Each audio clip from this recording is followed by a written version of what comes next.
नमस्कार। आज हम भारत पाकिस्तान के बीच जो हाल में तनाव बढ़ा है उस पर एक गहरी नजर डाल रहे हैं। ये सब शुरू हुआ 22 अप्रैल को पहलगाम में हुए हमले से। हम कोशिश करेंगे समझने की कि भाई क्या क्या हुआ, आज हालात क्या हैं और इसके मायने क्या हैं, जो भी जानकारी हमारे पास है उसके आधार पर। जी बिल्कुल। मकसद यही है कि इन घटनाओं को सिलसिलेवार तरीके से समझें, आज की स्थिति देखें और इस तनाव के जो मुख्य पहलू हैं उन्हें उजागर करें। तो शुरुआत हुई 22 अप्रैल से पहलगाम, जम्मू कश्मीर में एक आतंकी हमला। हाँ, जिसमें 26 आम लोग मारे गए, ज्यादातर टूरिस्ट थे। और भारत ने फौरन इसका इल्जाम टीआरएफ मतलब द रेजिस्टेंस फ्रंट, जिसे लश्कर का ही फ्रंट मानते हैं, और पाकिस्तान पर लगाया। बिल्कुल। और इस हमले के फौरन बाद ही माहौल तेजी से गरमाया। 23 अप्रैल से 6 मई के बीच तो काफी कुछ हुआ। भारत ने एक बहुत बड़ा कदम उठाया। सिंधु जल संधि जो 1960 से चली आ रही थी, हाँ, पानी के बंटवारे वाली संधि। जी, उसे निलंबित कर दिया। अरे, ये तो बहुत बड़ा कदम है।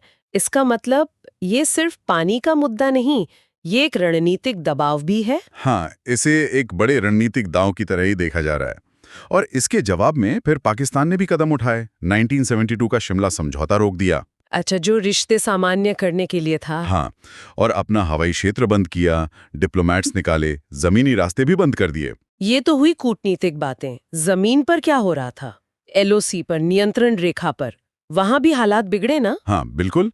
एलओसी पर सीज फायर वायलेशन मतलब संघर्ष विराम उल्लंघन वो बढ़ गया।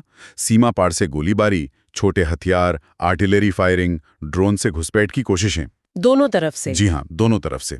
सेना का जमावड़ा भी हुआ। पाकिस्तान ने एलओसी पर भारी तोपें लगाईं। उधर भारत ने ऑपरेशन अभ्यास नाम से एक देशव्यापी सिविल डिफेंस ड्रिल की। और फिर आई 7 मई की तारीख, भारत का ऑपरेशन सिंदूर। ये क्या था? ये एक बड़ा मिलिट्री ऑपरेशन था। भारत ने पाकिस्तान और पीओके यानी पाकिस्तान अधिकृत कश्मीर के अंदर करीब 9 आतंकी ठिकानों पर मिसाइल और हवाई हमले किए। कहा जा रहा है कि 1971 की जंग के बाद ये पाकिस्तान के अंदर भारत का सबसे गहरा हमला था। जाहिर है पाकिस्तान चुप नहीं बैठा होगा। उनका क्या जवाब था? हाँ, पाकिस्तान ने ऑपरेशन बुनियान अल मरसूस के नाम से जवाबी कार्रवाई की। उनकी तरफ से सिविलियन कैजुअल्टीज मतलब आम नागरिकों के हताहत होने की खबरें आईं। उन्होंने एक भारतीय जेट गिराने का दावा भी किया और ड्रोन और मिसाइल हमले भी किए। तो मतलब 7 मई से 10 मई पूरे 4 दिन ये सीधी टक्कर चलती रही। बिल्कुल, 4 दिन सीमा पार हमले जारी रहे।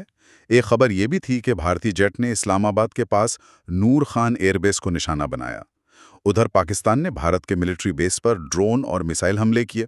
भारत का दावा है कि उन्होंने करीब 50 पाकिस्तानी ड्रोन मार गिराए। और पाकिस्तान ने सीमा पर और सैनिक भेजे। जी, अतिरिक्त सैनिक और तोपें भेजी।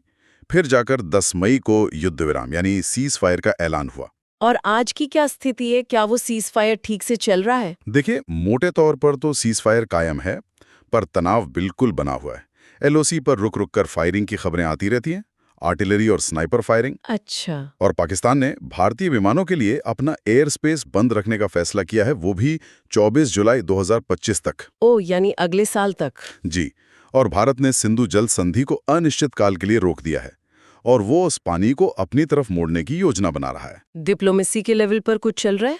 बातचीत की कोई उम्मीद? पाकिस्तान के प्रधानमंत्री शहबाज शरीफ ने 25 जून को सार्थक बातचीत का प्रस्ताव तो दिया था, लेकिन भारत का रुख साफ है।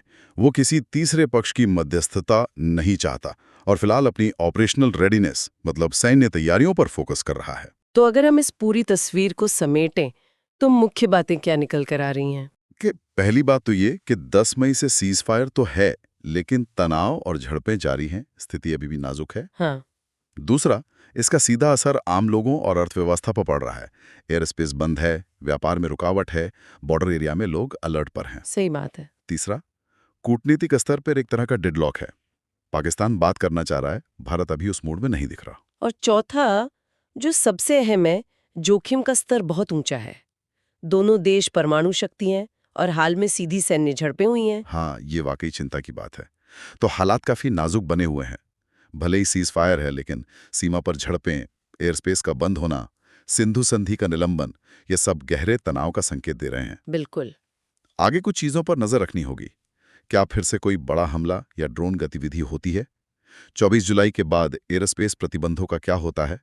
सिंधु संधि के निलंबन से पानी का विवाद कहाँ तक जाता है और क्या किसी तरह की अंतर्राष्ट्रीय मध्यस्थता से बातचीत का कोई रास्ता खुलता है? तो आखिर में यही सवाल मन में आता है कि ये जो लगातार तनाव है, रुकी हुई संधियां हैं, इसके बीच ये युद्ध विराम क्या सच में शांति की तरफ कोई कदम है, या कहीं ये किसी बड़े टकराव से पहले का एक ठहराव भर तो नहीं? और खासकर सिंधु जल संधि का अनिश्चित काल के लिए निलंबित होना इस पूरे क्षेत्र की स्थिरता के लिए क्या मायने रखता है, ये एक बहुत बड़ा सवाल है।